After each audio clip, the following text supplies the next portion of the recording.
శ్రీ రామకృష్ణ ప్రభ ఛానల్ను చూడండి, మాసపత్రికను చదవండి.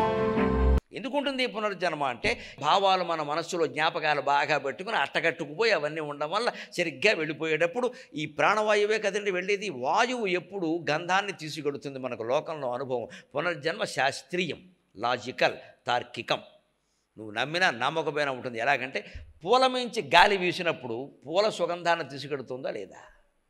మురికి కాలువ మించి గాలి ప్రసరించినప్పుడు మురికి వాసనని తీసుకెడుతుందా లేదా? సరిగ్గా వాసనే కదా, గంధమే కదా. జ్ఞాపకాలని మీరు వేదాంత గ్రంథాలు ఎక్కడైనా చూడండి, వాసనలు అంటారు. వాటిని వాసనలు అంటారు. సరిగ్గా ఈ లోపల నుంచి ప్రాణవాయువు వెళ్ళిపోయేటప్పుడు ఈ వాసనలన్నీ తీసుకెళ్ళిపోతుంది మొత్తం. ఆ వాసనలే మరో జన్మకు కారణం. లేకుండా ఎక్కడ ఉంటుందండి? సచ్చినట్టు ఉంటుంది. ఎవరికైనా ఉండాల్సిందే.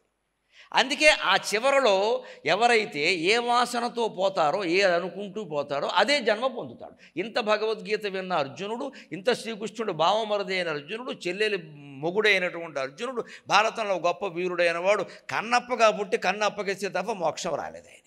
అర్జునుని తర్వాత జన్మ కన్నప్ప. స్కాంద పురాణంలో ఉంటుంది, కాళహస్తి మహత్యంలో ఉంటుంది. ఎంత విచిత్రం అండి! ఇంత భీముడు ఇంతసారి భీముడికి రాలేదంటే మనం ఆశ్చర్యపోక్కల. కానీ శాస్త్రం పురాణాల ప్రకారం చెబుతారు, మధ్వ సంప్రదాయం ద్వైత మతం మధ్వాచార్యులు భీముడు. ప్రథమో హనుమాన్ నామ, ద్వితీయో భీమయేవచ, తృతీయ పూర్ణ ప్రజ్ఞస్తు భగవత్కార్య సాధక. భీముడు గొప్ప తత్వజ్ఞుడు. కానీ ఆ జన్మలో ఆయనకి తత్వం ప్రకటించే అవకాశం రాయాలి, గదెట్టు కొట్టేయడమే తప్ప. ఆయన పాత్ర అది ఏం చేయమంటావు? భగవంతుడు కేటాయించిన పాత్ర. ఆయన లోపల ఆ తత్వం అంతా ఉండిపోయింది. ఆ తత్వంతోనే ఆయన మధ్వాచార్యులుగా పుట్టారు అంట. అర్జునుడు మళ్ళీ కన్నప్పగా పుట్టాడు. ఎందుకుంటాయండి ఈ జన్మలో అంటే? ఈ జన్మ ఎందుకుంటే వాళ్ళకి పోయేటప్పుడు ఉండే ఆలోచనలండి. అర్జునుడు వెళ్ళిపోయేటప్పుడు నేను బోయవాడి చేతిలో ఓడిపోయాను. ఎవరు ఓడిపోయారు? శ్రీకృష్ణుడు నిర్యాణం చెందాక ఆయన అష్టభార్యలని ఇతర సైన్యాన్ని తీసుకుని హస్తినాపురానికి వెడుతుంటే 25 మంది బోయేవాళ్ళు వచ్చారు. అర్జునుడిని చితకూడి బారేశారు, చెట్టు కట్టేశారు. వాళ్ళ వస్త్రాల ఆభరణాల సమస్తం దోచుకుని పోయారు, చెల్లాచెదరు చేసేసి. జరుగుతుంది అష్టావక్ర మహర్షి శాపం. వాళ్ళంతా అప్సరసలు. దేవీ భాగవతంలో ఉంటుంది ఆ విషయం. అష్టావక్ర మహర్షిని తపస్సు భంగం చేద్దామని వెళ్ళారు. మీరు భంగం చేసేంత తక్కువ తపస్సు కాదులే అనేది పొండని చెప్పాడు. వెళ్ళిపోతుంటే జాలేసి వచ్చారు కదా రంభావు వరవసి, ఊరికే ఏం పోతారే, పండు తాంబూలం ఇస్తారు, ఎవరన్నా ఇంటికి వస్తే నీకు వరం ఇస్తాను కోరుకో అన్నాడు. వాళ్ళు కోరారండి, మాకు శ్రీ మహావిష్ణువు భార్యలు కావాలని ఉందని కోరారు. తథాస్తు అన్నాడు. అష్టావక్ర మహర్షి వరం వల్లనే వాళ్ళు 16,000 మందిగా భార్యలుగా అయ్యారు. 8 మందిలో కూడా చాలామంది వాళ్లే. ఒక లక్ష్మీదేవి రుక్మిణిగా పుట్టింది తప్పితే మిగిలినంతా వాళ్లే. ఇంత చేసాక ఏమైందంటే మనిషి అహం, అదే కదా పరమహంస చెబుతున్నది, అహం పోదండి.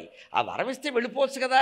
అందులో రంభకి కొంతమందికి మళ్ళీ కాస్త పొగరు వచ్చింది. వెనక్కి వచ్చి అష్టావక్రుడు అంటే మూతి వంకర, ముక్కు వంకర, కాలు వంకర, చెయ్యి వంకర, నువ్వు మాకు వరాలు ఇస్తావు ఇక్కడ అన్నారండి. ఒళ్ళు పొగరంటారు దీన్ని. ఎందుకు అనాలండి? కర్మ తెచ్చిపెట్టుకోవడం. ఆయనకి మండింది. వరం ఇస్తే ఇలా అంటావా? మీరు శ్రీకృష్ణుడికి భార్యలు అవ్వడం ఖాయం, తుదిలో దారుణమైన అవమానం పొందడం ఖాయం, పోండి అనంతే. అందువల్ల జరిగింది వాళ్ళకి అవమానం. అందువల్ల అర్జునుడు నిర్వీర్యుడయ్యాడు. అర్జునుడు శక్తి పోవడం కాదు, అక్కడ పని చేయదు. అర్జునుడు కాదు, స్వయంగా కృష్ణుడే ఉన్న ఆ శక్తి పని చేయదు. ఎందుకంటే శాపం అది. మహర్షుల శాపాలు దేవతల వరాల కంటే గొప్పవండి. తపస్సు అంత గొప్పది. అది తపస్సు.